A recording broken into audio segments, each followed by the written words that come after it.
Britain was the largest and most powerful empire in the world, ruling India as a colony since 1858, but they had control over India through the British East India Company long beforehand.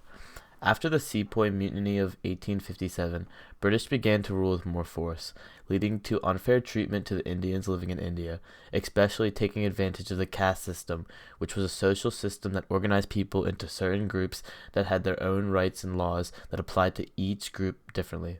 Mohandas Gandhi was born on October 2nd, 1869, to a very religious mother and a father who was the Dewan of Portmandar. His father's resources allowed him to get educated in law in London, and after he got an education, he got a job in South Africa, where he lived for almost 20 years. Gandhi was an activist in South Africa for several years, but after a while, he returned to India, where he was from, in order to settle down and make changes there.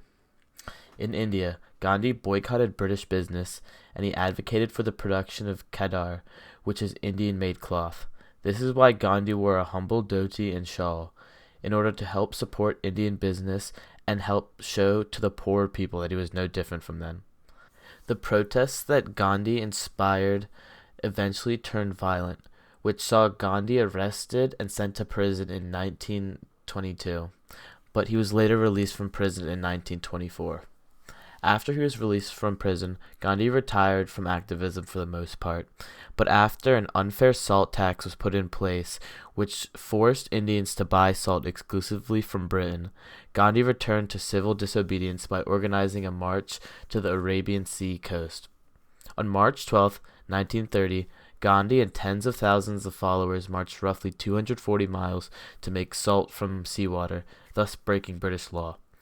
Almost 60,000 Indians, including Gandhi, were arrested for this, but the arrest only fueled more protests across all of India, and during the beginning of 1931, Gandhi was released from prison.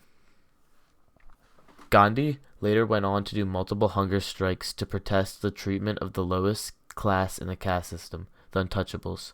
His actions led to Britain granting India and Pakistan independence in 1947.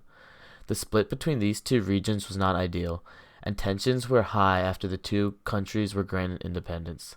In order to help prevent more violent acts, Gandhi went on another hunger strike until the Pakistanis and the Indians stopped rioting.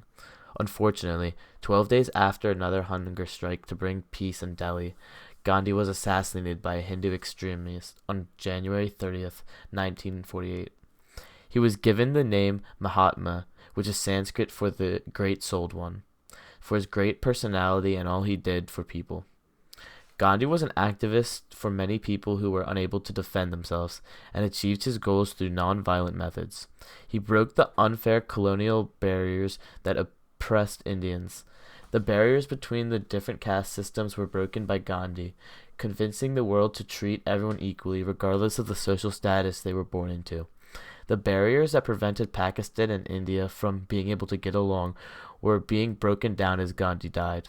He inspired generations of activists to use nonviolent methods of resistance, like Martin Luther King Jr. and others. Gandhi was a major catalyst of change for the better when the world needed it most, and it is important not to forget everything he did for the world.